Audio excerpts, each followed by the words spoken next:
का बहुत बहुत शुक्रिया कि आपने इतने अहम मुद्दे पे नियम 56 में मुझे बोलने का मौका दिया। आपके माध्यम से मैं माननीय मंत्री जी और सरकार का ध्यान इस पे देना चाहता हूं कि आज पूरे प्रदेश के अंदर, और मेरी बात से सभी लोग सहमत होंगे कि स्वास्थ्य सेवाएं पूरी तरीके से बदहाल और चरमरा गई।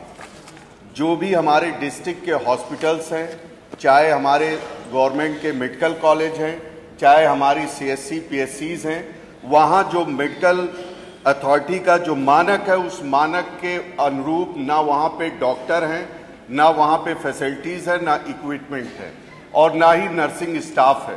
साथ ही साथ मैं कहना चाहता हूँ कि अफसोस तो ये होता है कि हमारी सरकार और मंत्री जी जो इसका बजट अलॉट किया गया, अब तक 52% ही इस पे पैसा खर्च कर पाए, जो कि इतना अहम विभाग है जिससे पूरे लोगों की जिंदगियां जुड़ी हुई हैं।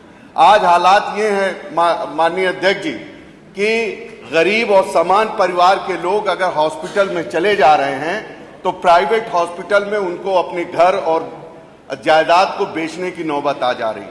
गवर्नमेंट हॉस्पिटल में जा रहे हैं, अगर पेशेंट को वेंटिलेटर आईसीयू की जरूरत है तो हमारे जितने भी मेडिकल कॉलेज हैं या डिस्ट्रिक्ट हॉस्पिटल हैं, डिस्ट्रिक्ट हॉस्पिटल में तो वेंटिलेटर की व्यवस्था ही नहीं है। सरकार ये कहती कि हमने किया, लेकिन है ही नहीं। और मेडिकल कॉलेज में जो हैं वो इतने कम हैं कि हमारी इतनी बड़ी आबादी में जो बीमार लोग हैं उनको वो सहूलियत नहीं दे पा रहे।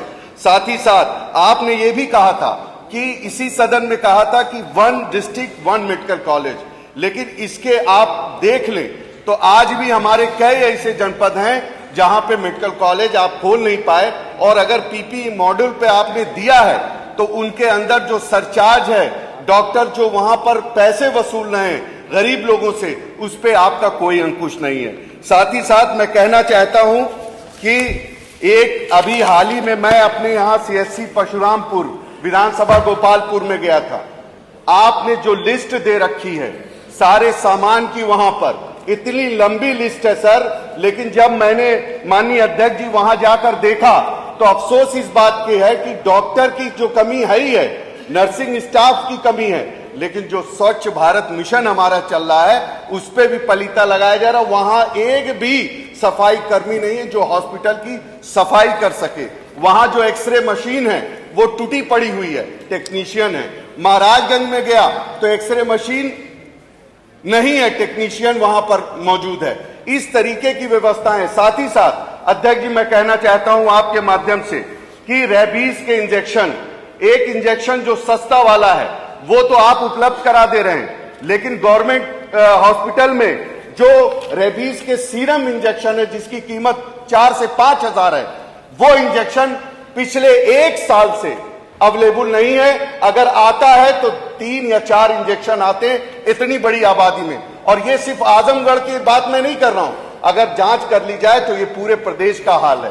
हालात ये हैं माननीय अध्यक्ष जी, मैं आपसे कहना चाहता हूं कि आप देखें जो हमारे यहां मेडिकल कॉलेज है चकरपानपुर आजमगढ़ में, इसी सदन में माननीय मंत्री जी ने यह कहा था कि वहां पर हम सारी फैसिलिटीज बहुत जल्द शुरू कर देंगे। हमारे माननीय नेता आदरणीय अखिलेश यादव जी ने यहां कैंसर इंस्टीट्यूट बनाया। कैंसर इंस्टीट्यूट आप चला नहीं पा रहे हैं। 1 साल के अंदर 27 डॉक्टरों ने रिजाइन देके वो इंस्टीट्यूट छोड़कर चले गए। आज उत्तर प्रदेश की सबसे बड़ी आबादी में सबसे ज्यादा पेशेंट कैंसर के हैं, किडनी फेलियर के हैं, हार्ट डिजीज के हैं, उनको सही तरीके से इलाज नहीं मिल पा रहा है। जो गरीब और सामान्य परिवार के लोग हैं वही हमारे गवर्नमेंट हॉस्पिटल में जाते हैं और उनको जो दवाएं दी जा रही हैं, गवर्नमेंट हॉस्पिटल में पर्चा लेता है, 2 दवा मिलती, बाकी सारी दवाएं डॉक्टर बाहर लिख देते हैं और वो गरीब आदमी जाकर इधर उधर भटकता रहता है। साथ ही साथ मैं आखिर में एक बात और कहूंगा, मानवर, जो किडनी के पेशेंट की तादाद बढ़ती जा रही है पूरी दुनिया में, चाइना में सबसे ज्यादा, उसके बाद भारत में, क्योंकि हमारी आबादी भी बड़ी है। किडनी के पेशेंट्स का हाल यह है कि मेरे यहां आजमगढ़ में पीपी मॉडल पे जो डायलिसिस की सुविधा दे रखी गई इतनी कम है कि वहां पर 300-300 पेशेंट्स की लाइन लगी हुई है और वो गरीब परिवार के लोग हैं। कहां से 1,500, 2,000, 2,500 की व्यवस्था वो हर दूसरे दिन करेंगे। सरकार तो कहती है कि हमारे पास धन की कमी नहीं है, सरकार कहती है कि हमारे पास जो है किसी की कमी नहीं, लेकिन सरकार के अंदर इच्छा शक्ति नहीं है कि वो सामान्य और गरीब परिवार के लोगों को ये सुविधा उपलब्ध करा सके। साथ ही साथ मैं ये कहना चाहता हूं कि हमारे यहाँ जो अतरौलिया में माननीय अखिलेश यादव जी की सरकार में 100 बेड का सुपर स्पेशलिस्ट हॉस्पिटल बना हुआ था, आज वहां डॉक्टरों की कमी है। कोविड में माननीय अध्यक्ष जी वो हॉस्पिटल ने सिर्फ आजमगढ़ को सर्व नहीं किया, बल्कि अंबेडकर नगर आसपास के जनपदों से लोगों ने आके वहां इलाज किया।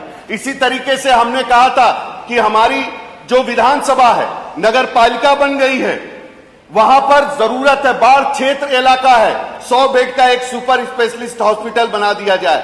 हर साल बाढ़ पे आने पे कई लोगों की जानें चली जाती हैं, लेकिन सरकार ने आज तक उस पर ध्यान नहीं दिया। ये जो सारी चीजें हैं, लास्ट में ये कह के अपनी बात खत्म करूंगा कि मानवर किडनी के जो पेशेंट्स के लिए मैं जिक्र कर रहा था, मैं चाहता हूं आपके माध्यम से कि सरकार इसको गंभीरता से ध्यान लेकर हर डिस्ट्रिक्ट हॉस्पिटल में जो व्यवस्थाएं उसको तो बढ़ाए, लेकिन जितनी भी हमारी सीएससीज हैं उस पे भी डायलिसिस मशीनें लगाकर गरीबों और सामान्य परिवार के लोगों को ये सुविधा देने का काम करे।